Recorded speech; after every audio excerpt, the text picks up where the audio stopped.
What's good, y'all? Dave Zvinsky here, Colossal Strength Systems, and real quick, I wanted to rant to y'all about shoulder health, okay?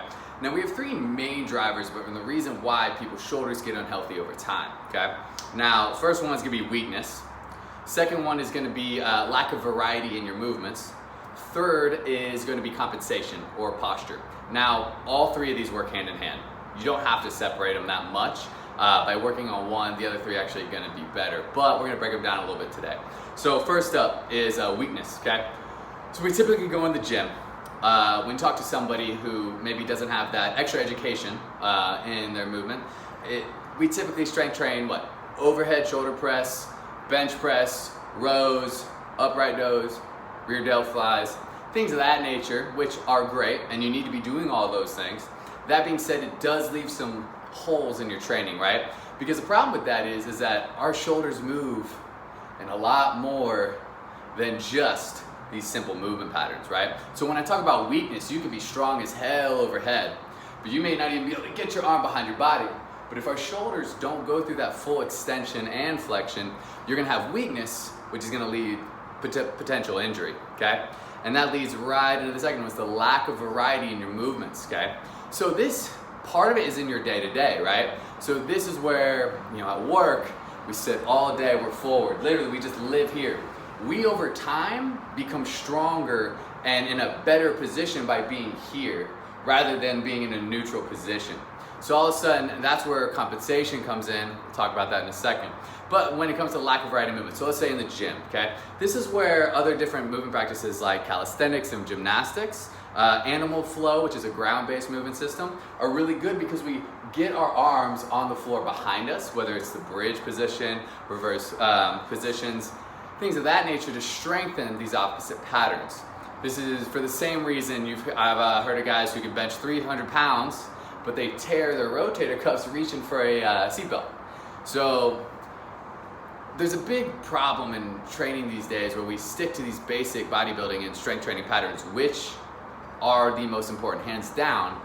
But if we ignore these other patterns and these other movement planes, that's when injury can occur, right? We want to make sure we're not only strong in these, but we want to at least have some strength in every range, right? So we want to make sure, this is where calisthenics, again, owning your body weight, can also be a huge factor in keeping you injury free, okay?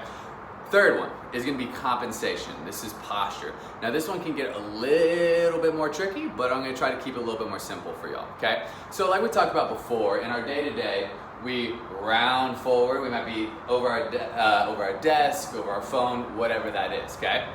And that's obviously a problem, right? We need to sit neutral. But the problem is a lot of people then extend. What I want you to do is think about these upper two ribs in your abdominals. Real quick, what I want you to do is take your air and blow 100% of your air out. Talking about every last little bit of air you have.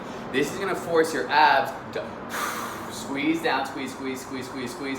Then you're gonna see where your shoulders really align, okay? So what happens is a lot of people, I talk to them like, oh, raise your arms up. And they raise up, and if they kept their abs tight from that exhale, and they realign their core with that exhale, they'd realize they're limited. But if they don't stay tight in the stomach, because they compensate for their lack of shoulder movement, they get to here and then flare their body, and they're like, oh, I'm overhead. And then that's over time how we get wear and tear on the joints and not stay in the muscle when we're strength training, is that losing our core position, and then we flare overhead. So what can you do about this, okay? So soft tissue work, foam rolling with the lacrosse ball, things of that nature are great. But what people need to realize about soft tissue work, foam rolling, getting that lacrosse ball out, it is a short-term solution, okay? When you go in and foam roll, okay, let's go, you go foam roll up against the wall, some of those tight areas in the front of your shoulder. Good, it's gonna alleviate some pain, but it's gonna give you a short little window of opportunity to now strength train with a little less pain. So what foam rolling does at like a cellular level is actually change the pain receptor in your brain, and it'll make a movement not hurt as much. This is why when you're stiff and achy, foam rolling can help you move, send a little bit more blood flow. You're not actually changing the fascia at the cellular level. So it's a little bit misconstrued, but that's okay. Doesn't really matter. Those details don't really matter. What foam rolling does do, again, is gets in there, makes it feel better, so then you can work on those tough positions, okay? So another way to fix this is, one of my favorite is hanging overhead. So we get our shoulder in full extension, and then we do a hanging leg raise. What that's gonna do is put your abs on, which is called abdominal flexion, or just a contraction of your abs, and a full shoulder extension. And that's gonna really help open up that sticky part in between that gets bogged down over time, right? Because in our normal life, we don't really reach overhead. Oh, we reach here, but we don't hit full extension, right? And if we did, we'd compensate when we're just reaching for things. We're not gonna think about form. So while you're in the gym, again, exhale all their air out, realign your core, realign that diaphragm to your pelvic floor by getting rid of all your air, keeping your abs tight, then rebreathe, then go into all your different movement patterns. This is gonna help realign things and allow you to actually fix your issues moving forward. Another thing to think about, because there's a lot of issues that go into shoulder health, is gonna be you're underneath your shoulder blade. When you press and or row, we don't want to elevate and roll over. We wanna scoop your shoulder blade down and under, keep that shoulder blade down while you're doing a row and feel that lower lat. If as we row, our shoulder elevates up into our ear, it rolls over. Again, that's that compensation I'm talking about in your strength training, okay? So, again, when you're doing your rowing and your pressing, drop your shoulders all the way down away from your ears. Feel that shoulder blade scooping under and staying tight. Again, sending those shoulders to external rotation, keeping yourself in a good posture while you're pulling, while you're doing your lat pull downs and things of that nature, okay? That's about it, y'all. We want to make sure your shoulders are strong. Make sure they're strong in a variety of places, not the places that you're already strong. Go strengthen those weaker positions, okay? And make sure you have a lot of variety in your movement, okay?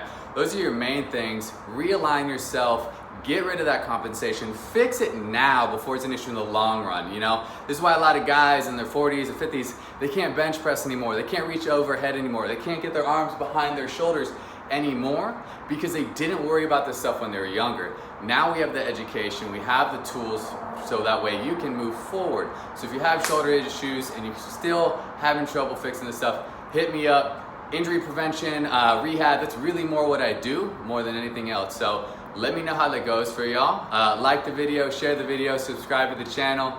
Let me know what y'all want to learn. Y'all take care.